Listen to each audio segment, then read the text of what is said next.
Yes. Hey, Okay. June. Hi, how are you? Good, good. While you were talking to this two other people, Lilia and Singh, I just browsed through your website. Okay, so you have what we call as a very classic problem of growing from an early adoption into growth. Okay, so that is the problem that you have, and this is where I call it twilight zone. Okay, so because what worked earlier is not working in now. Okay, in your growth stage. So let me let me just no, that was what I was scheduled to talk on the product market fit, but that's not the subject today. So what happens is, how do you go from, what you're seeing as success right now is an early adoption success. Okay, and these are all early adopters, who are fascinated by what you offer and so on. Okay, when you hit the main market, their requirements are very different, and those are the ones that you need to find out. So you have to go through the second product market fit. Okay, because their behaviors are very different. These are the people who are driven by references. Okay, more than anything else. So while I found something very interesting, because you have very strong testimonials of people. We have very strong proof of people who have gone to different universities through your ACT and SAT exams, right? So that's a very great achievement, actually, to showcase and to try to get people into your system. But I have seen a lot of companies trying to do exactly the same thing. So where will you differentiate yourself? This is the the the the space that you are in right now is on. It's a very high demand space. Okay, because the world is going virtual, so this has become so hot in demand right now. And edutech, investors are actually looking for good companies in edutech to be funded, in edtech to be funded. Okay, but what I could not see from your website is, why would I pick you over the 100 other people trying to do the same thing? I think our second, the new version of the website will be launched within this month. And that's the very old version. And majorly, like we started from the test prep. That's exactly what I mentioned before. But now we go to, because of the students that we have been taking care of, we find out we have a different approach. Yeah, so that personalized solution is something like very different from any other people. You go there, you get what you want. But the thing is, we are so problem, like they don't know what they need, they don't know what they want, which is quite the biggest part in the education part. So the counseling part of it, right? Is that um what, or no it is one-on-one coaching? I'm trying to find a good words to express it, but so far I think I just didn't deliver the information clearly, I believe. For example, the students getting mistakes for other places, they just explain the mistakes and then practice and explain. But we are able to categorize the different question types. So student making 10 mistakes, they might be 5 question types or only one. So if it's only one, they improve like fast. If it's five, the lip is slower. So ignore the question itself, but figure out like what type of mistake, and that will trace back to what is the foundation part that they have a blank space, and then we give the specific support. So the Right. personalized approach is the most different, most unique part that we differentiate from any other competitors. But I do see, I thought a lot. I do see like our education services raised some uncomfortable feeling from the parents who are looking for education equity. They feel like we are trying to increase the education inequity. So people would like to pay, they get a better support, they get a higher score. People don't have money to pay, they have a lower. So that's part of the things that we got from many parents is from our free seminars. So to balance that, we are offering free Q&A. But again, if you want to join the system, join the solutions, you have to pay. This is something we're quite different from Khan Academy, which they're doing like nonprofits, totally for free, live on all the donations. But we are quite different. So that's also the part that I'm getting the challenges, especially when the investors taking the position of to for the all equity part. Yeah. So this is something that I do concede myself. Like I feel like right now, this is also the question I would try to discuss. I feel like right now when they do education, the first thing they want to do is for free.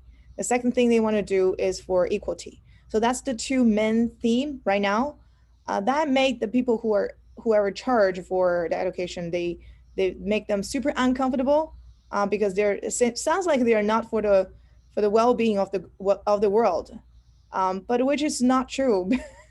So Yeah. I kind of like don't know how to answer the question like that. I now have been facing the challenge like that from the our clients as well, who enjoy our free services all the time, but whenever it comes to they want more, but they start questioning us like why you don't give out for free, which is yeah, it's So just what is your target segment right now? How big is that? Because it's what you're describing to me is a question of a particular segment's aspirations, right? Okay, so that is what. So are you into an affluent segment? Are you into a middle class segment, or are you into a lower class segment? Because all of them require extra tutoring. Okay, but the poor people require tutoring because they don't have anybody at home to help them, right?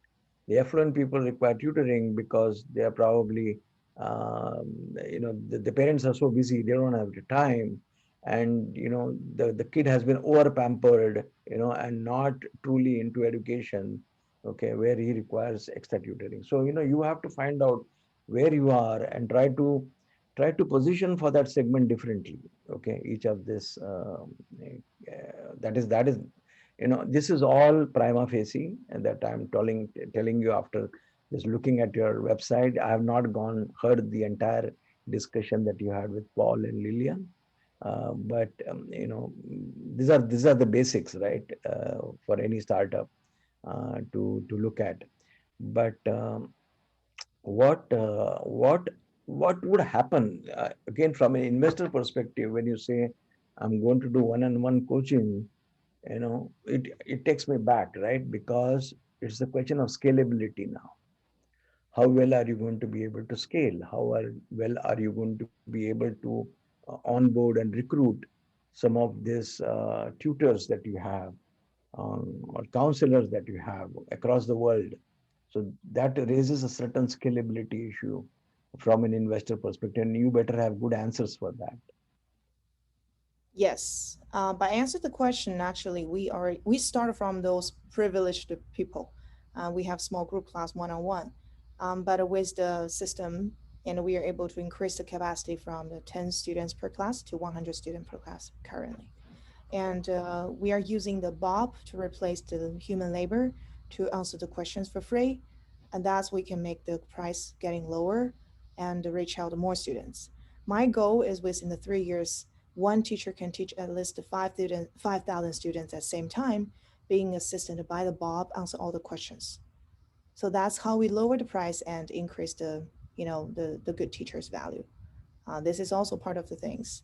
And um, yeah, so the business model side, we're offering the free QA, and we collect a lot of students, communities, and they all like would like to answer questions, but now we still do manually. But if we can use Bob to answer all the questions, that basically we can offer all the part to massive students for free. If you like to pay more, of course you can pay more, but we just do basics like a very cheap subscription fee. You pay a little bit subscription fee, and you just can ask a Q&A questions all your month, for monthly subscription fee. Yeah. So I think our business nature is kind of like anti-human nature. It's like a gym. If you Mhm. want, yeah, nobody wants to study every day. So this is Yeah. anti-human nature's business. But we all want to make sure to motivate them to do better. So that business model right now is just like this, and to scale, I think we just using the AI system to support, to make sure our, the foundation part of the student pool is like larger and larger. And that will cause the like the product line to be, benefit from the foundation part. Correct, correct. So there are multiple ways to handle that, and we have to dive deeper to understand what might be right for you. But you can always have a strategy like Toyota and Lexus, right? So you have a separate brand, Lexus, created for the people who can afford that service and quality, and you have the Toyota brand for people, who are the masses, right? So you can always do that. You can always create two different brands. It can be one company, but distinctly two different brands, which can cater to two different segments. That's why I was very keen on asking you, how does taking a one-on-one differentiate from this? Is it a segmental differentiation? What kind of differentiation it is? So if it is affluent versus non-affluent people, you can absolutely create two brands and to service quality and brand that premium as a completely, this instead of 7 edu, you call it something else, right? Okay. Or you make 7edu as your company, if it is, and then have two brands very clearly. In fact, three brands, I would say. One is the educational brand, one is your one-on-one brand, and the third is the test brand, which is where you have the SAT, ACT, and all that. Because you don't want to mix the test coaching with education. See, coaching and education, training and education are two completely different things, right? So you don't want to test preparation to mix with the education, because mentally, and a lot of people think that, I don't want to make, I don't want this robotic system of test preparation. I want my kid to learn, okay, not just from an exam point of view, from understanding the subject matter. So Thank you so much. I we think are that at the we are at the top of the hour, Pawan. So you have any other questions you can ask me, but I will have to jump off at 12. yeah, that's a great hit suggestion. I think that can make the, each brand people like more focused, and also, yeah, I got what you mean. Thank you so much. Okay.